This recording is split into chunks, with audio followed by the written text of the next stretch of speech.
दोस्तों, welcome to my channel. आज हम rich dad poor dad book की समरी बताएंगे। अगर आप ऐसे ही समरी सुनना चाहते हैं तो हमारे चैनल को सब्सक्राइब करें। चलिए शुरू करते हैं। रिच डैड पुअर डैड पुस्तक रॉबर्ट टी कियोसाकी द्वारा लिखी है, जिसमें पैसों का मैनेजमेंट करना बहुत अच्छी तरह से बताया गया है और यह भी बताया गया है कि अमीर लोग और गरीब लोग अपने बच्चों को कैसे पैसे का मैनेजमेंट करना सिखाते हैं तथा पैसों के बारे में क्या-क्या बातें बताते हैं। दुनिया में हर व्यक्ति अमीर बनना चाहता है। वह भी चाहते हैं कि उनके पास अच्छी गाड़ी हो, अच्छा घर हो और उनका बिजनेस अच्छा चलता रहे, अच्छा कमाएं और अच्छा खाएं। परंतु कुछ लोग अमीर बन जाते हैं, लेकिन कुछ लोग अमीर नहीं बन पाते। शायद उनके सपने अधूरे रह जाते हैं। सब चाहते हैं कि उनके पास करोड़ों रुपया हो, परंतु वह अमीर क्यों नहीं बन पाते हैं? उसका कारण है कि वह पैसों का मैनेजमेंट करना नहीं जानते। उन्हें नहीं पता होता कि पैसे का मैनेजमेंट कैसे किया जाता है। इसी कारणों से आदमी अमीर नहीं बन पाते। जो अमीर लोग होते हैं, उनको पैसों के मैनेजमेंट के बारे में अच्छा सा ज्ञान होता है। वह पैसों का मैनेज करना अच्छी तरह से जानते हैं और वह उस पैसों को अच्छी जगह इन्वेस्ट करते हैं, जहां से उनका लाभ हो। इसलिए अमीर और भी अमीर बनते जाते हैं।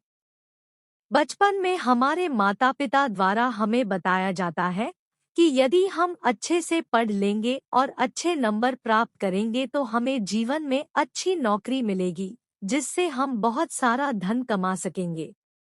लेकिन दुनिया में कई ऐसे लोग हैं जो बहुत सारी पढ़ाई की है, उनके पास कई डिग्रियां हैं और अच्छी खासी जॉब भी कर रहे हैं, परंतु उनकी आर्थिक स्थिति मजबूत नहीं है। उनके पास पैसों की कमी है, वह अच्छा घर नहीं ले सकते हैं, उनके पास गाड़ी भी नहीं है। ऐसा क्यों होता है? तथा दूसरी तरफ ऐसे लोग भी होते हैं जो कम पढ़े लिखे होते हैं और उनके पास जॉब भी नहीं होती है और न ही जॉब के लिए इधर-उधर भटकते हैं, पर फिर भी अमीर लोगों में गिने जाते हैं। हम यदि उदाहरण के रूप में जानें तो आज जो भारत के सबसे बड़े अमीर व्यक्तियों में गिने जाते हैं, धीरूभाई अंबानी, जिन्होंने बहुत कम पढ़ा लेकिन आज भी बहुत अमीर आदमी है। अगर हम बात करें तो पढ़ाई और लिखाई से लोग अमीर बनते हैं, तो ऐसा बिल्कुल नहीं है।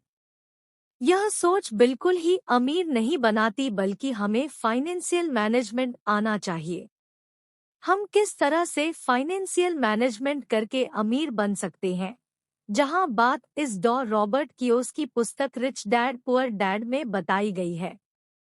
रॉबर्ट टी कियोसाकी के बारे में बात करें तो उनके दो पिता थे।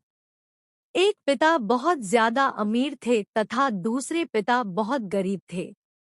अब आप पूछेंगे, दो पिता कैसे हो सकते हैं? तो जी हाँ, जो इनके असली पिता थे वह बहुत गरीब थे और बहुत पढ़े लिखे, उनके पास काफी डिग्रियां थी। परंतु वह जो उनके दूसरे पिता थे, वह अपने बेस्ट फ्रेंड के पिता को ही अपना पिता मानता था, जो बहुत ज्यादा अमीर है और अपने क्षेत्र में काफी सफल है।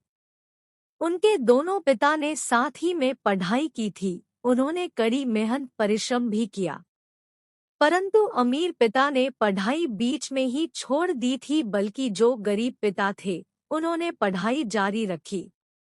लेकिन अपने अपने क्षेत्र में दोनों ने काफी मेहनत करके अपनी सफलता प्राप्त की।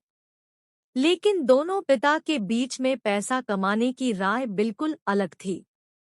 आइए जानते हैं दोनों पिता के बीच पैसों के मामले में क्या राय थी, विस्तार से। एक सकारात्मक सोच।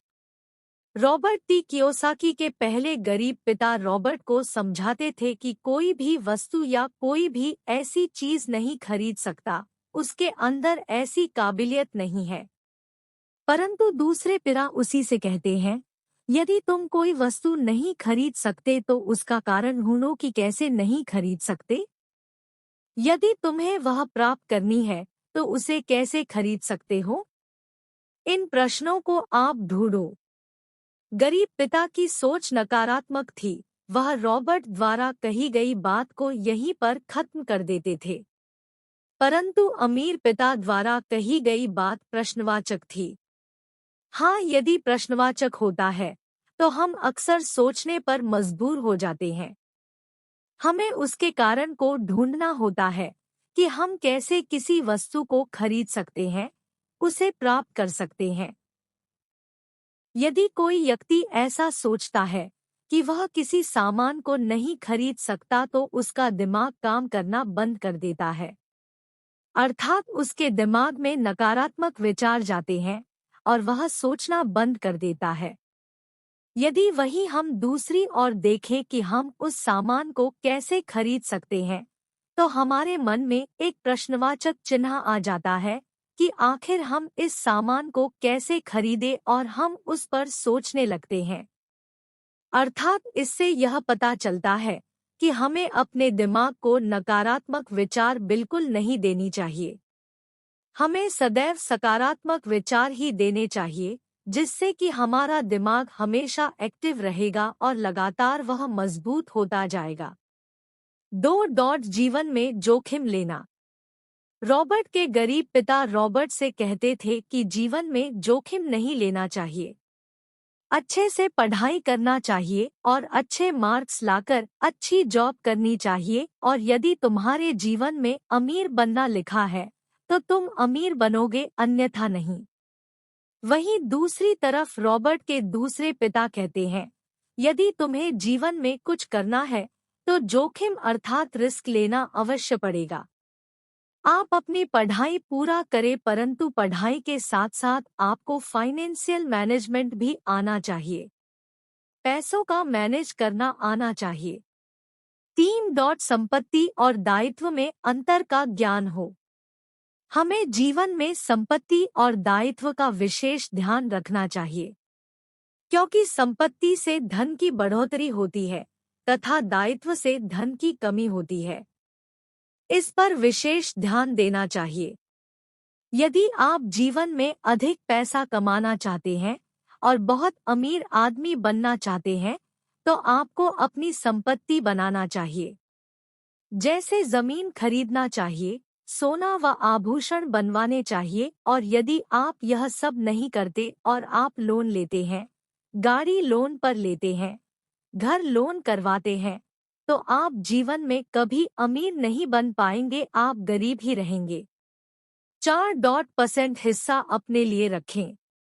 रॉबर्ट के दूसरे पिता कहते हैं कि यदि तुम काम करते हो तो तुम्हें उसका परसेंट अपने लिए रखना चाहिए, जिससे कि तुम्हारी आय प्राप्त हो सके तथा उसे खुद को इम्प्रूवमेंट करने में लगाना चाहिए।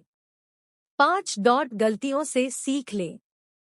रॉबर्ट के दोनों पिता ने रॉबर्ट को बचपन में ही बताया कि यदि तुम कोई गलती करते हो तो उस गलती को दोहराना मत, उस गलती से तुम सीख लेना और उस गलती को दोबारा ना करने की इच्छा रखना, जिससे कि तुम जीवन में आगे बढ़ सकोगे और एक उच्च मुकाम को हासिल कर सकोगे। 6. पैसे के लिए काम करना। रॉबर्ट की पहले पिता का कहना था कि हमें पैसों के पीछे नहीं भागना चाहिए, हमें पैसों के लिए काम नहीं करना चाहिए, हमें काबिल होने के लिए काम करना चाहिए। बल्कि दूसरे अमीर पिता का कहना था कि हमें हमेशा पैसों के लिए ही काम करना चाहिए, हमें पैसे कमाने के नए नए तरीके ढूंढना चाहिए। 7. मौके की पहचान करना। सभी को अमीर बनना है, परंतु वह अच्छे मौके की तलाश करते हैं, लेकिन अच्छा मौका बताकर नहीं आता। हमें अच्छे मौके की पहचान करनी होती है। जिसने अच्छे मौके की पहचान कर ली, वह जीवन में आगे बढ़ गया। चलिए इसे एक उदाहरण से समझते हैं। एक आदमी एक शहर से गुजर रहा था। उसने एक घर पर एक बोर्ड लगा हुआ देखा, उस पर लिखा था हाउस फॉर सेल। वह इस मौके को गंवाना नहीं चाहता था।